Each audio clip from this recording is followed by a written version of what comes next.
हिमाचल प्रदेश और पंजाब के बीच जो एंट्री टैक्स को लेकर विवाद है वो लगातार जारी है और अब इस पूरे मामले ने राजनीतिक रूप भी ले लिया है। मुख्यमंत्री सुखविंदर सिंह सुक्खू और इसके साथ ही जो हिमाचल कैबिनेट के मंत्री हैं विक्रमादित्य, उन्होंने कहा है कि इस तरह से हिमाचल की जो गाड़ियां पंजाब में दाखिल हो रही हैं उनसे निहंग सिखों के संगठनों के द्वारा खालसा टैक्स के नाम पर पैसा वसूला जाना बिल्कुल सही नहीं है। और सुक्खू ने कहा है कि वो इस पूरे मामले को पंजाब के सीएम भगवंत मान के सामने उठाएंगे, उनसे बात करेंगे और वो चाहते हैं कि हिमाचल प्रदेश और पंजाब के बीच किसी तरह का तनाव ना हो। ख़ास तौर पे जो पंजाब के श्रद्धालु और अन्य पर्यटक हिमाचल प्रदेश में आते हैं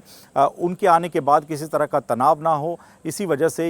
वो इस मुद्दे को सुलझाने के लिए पंजाब के सीएम भगवंत मान से बात करेंगे। ये पूरा विवाद तब शुरू हुआ था जब हिमाचल प्रदेश के द्वारा एंट्री टैक्स बढ़ाए जाने के बाद और पंजाब और अन्य राज्यों से जो गाड़ियां हिमाचल प्रदेश में आती हैं उनसे एंट्री टैक्स वसूलने को लेकर एक विवाद खड़ा हो गया था। पंजाब सरकार ने भी इसका विरोध किया। इसके अलावा दूसरे राज्यों से भी विरोध की लगातार आवाज़ इस मुद्दे को लेकर उठी और इस मामले में तब एक बड़ा घटनाक्रम सामने आया जब मंगलवार के दिन इस पूरे मामले में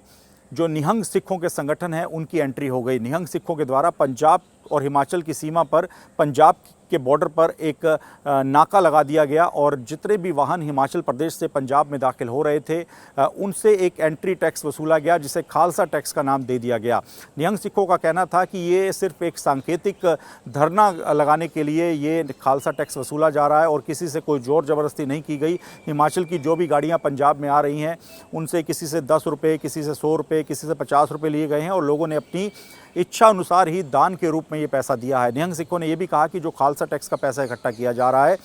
उसका इस्तेमाल लंगर लगाने और सामाजिक कार्यों के लिए किया जाएगा, समाज सेवा के लिए किया जाएगा। लेकिन सुखविंदर सिंह सुक्खू ने इस पर नाराज़गी जताई थी। उनका कहना था कि इस तरह से जो गाड़ियां हिमाचल से पंजाब आ रही हैं उनसे इस तरह का टैक्स खालसा टैक्स के नाम पे वसूला जाना बिल्कुल सही नहीं है और उन्होंने सीधे तौर पे कहा था कि ये मुद्दा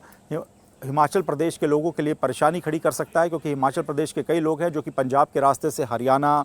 दिल्ली तक रोज़ाना अपने कामों के लिए जाते हैं, उनके रिश्तेदार वहाँ पर रहते हैं। ऐसे में पंजाब में कोई भी गैर कानूनी तौर पर इस तरह से खालसा टैक्स के नाम पर पैसा नहीं वसूल सकता है। हालांकि अब तक इस पूरे मामले को लेकर पंजाब सरकार की तरफ से कोई रिएक्शन सामने नहीं आया है, लेकिन निहंग सिखों ने भी कहा था कि ये सिर्फ सांकेतिक धरने के तौर पर वो कर रहे हैं और मंगलवार के बाद से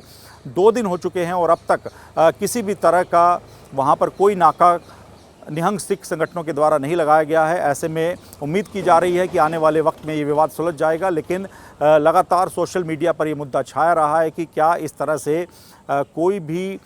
एक दूसरे के राज्य में आने पर जो एंट्री टैक्स वसूलता है वो इतना बड़ा विवाद खड़ा कर सकता है। हालांकि आज निहंग सिखों ने साफ किया है कि उनका धरना सिर्फ सांकेतिक धरना था। हिमाचल प्रदेश सरकार तक अपनी बात पहुंचाने के लिए उन्होंने ऐसा किया था।